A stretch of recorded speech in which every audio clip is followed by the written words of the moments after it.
Bonjour à tous et bienvenue dans le théâtre des décapités. Aujourd'hui, normalement, je voulais vous conter l'histoire d'un cum qui s'appelle Titus, qui a vraiment existé, qui a été genre empereur romain, mais moi ça me gave que ce soit toujours l'histoire d'un cum, alors je vais changer de point de vue, et du coup, ce sera l'histoire d'une femeux qui s'appelle Bérénice, et qui est genre reine de Palestine. Et elle règne avec son frère, qui a pourtant déjà une femelle, ce qui fait qu'il y a genre 2 reines pour le même patelin, enfin bon, c'est chelou. Bérénice, elle est encore toute jeune, genre 22 ans, qu'elle a déjà enterré 2 vioques à qui son papa voulait la marier. Mais la meuf, c'est une bombasse, elle a une répute de ouf dans genre tout l'Empire. Donc Bérénice elle est reine quand elle rencontre un BG du nom de Titus, et elle tombe trop in love, et lui aussi, c'est le pied dans sa vie. Jusqu'au moment où le daron de Titus, Vespasien, qui est rien de moins que le boss de tout l'Empire romain, canne comme un cochon de la diarrhée. Par voie de conséquence, Titus il va devenir roi, et Bérénice, c'est quand même une reine juive, et pas du coin en plus. Elle flippe que son cum choisisse une autre poulette comme Bobonne pour faire plaisir au peuple romain qui est pas fan des feuges a priori. Mais Titus, il dit qu'il la kiffe toujours, donc ça va, tranquille.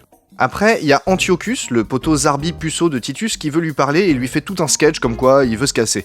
Bérénice, elle le sent pas trop ce type, et c'est à ce moment-là qu'il lui avoue qu'il veut se casser parce que ça fait des années qu'il mouille ses draps en pensant à elle.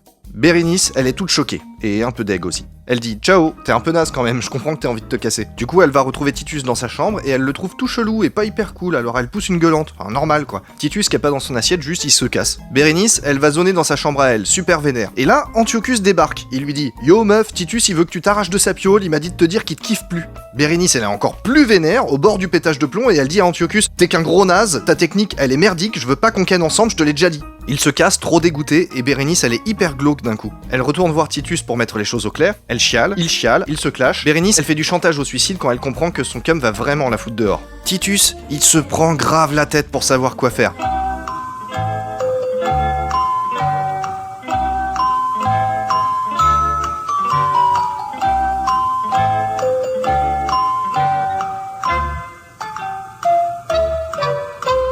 C'est le gros drama, mais il finit par lui dire « En fait j'ai décidé, tu te casses, sinon mon peuple va foutre le sbeul. » Bérénice lui en colle une, puis elle fait ses valises, mais en fait elle a prévu de mourir sans le revoir. Et en fait, lui il la cherche partout comme un ouf, et là, pile dans l'entrée du salon, il la voit, il lui dit « Je te kiffe, mais je préfère être empereur quand même. » Antiochus arrive, pépère, parce qu'il se dit qu'il y a peut-être une opportunité, et puis il se dégonfle, il dit tout à Titus et qu'il va se défenestrer aussi. Là, Bérénice elle fait un deal. On rentre chacun dans nos maisons, on se téléphone plus, et c'est marre.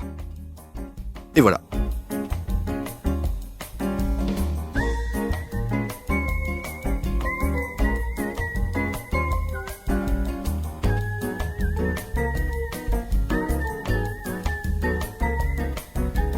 Dans la vraie vie, on ne sait pas ce qu'elle est devenue Bérénice. Aucune trace. Par contre, on sait que Titus, il a été empereur pendant 2 ans, à cause qu'il est mort comme une baltringue de la peste dans son pieu. Et qu'Antiochus, en fait, il s'est marié, il a fait des bébés, puis il a été roi d'un autre patelin.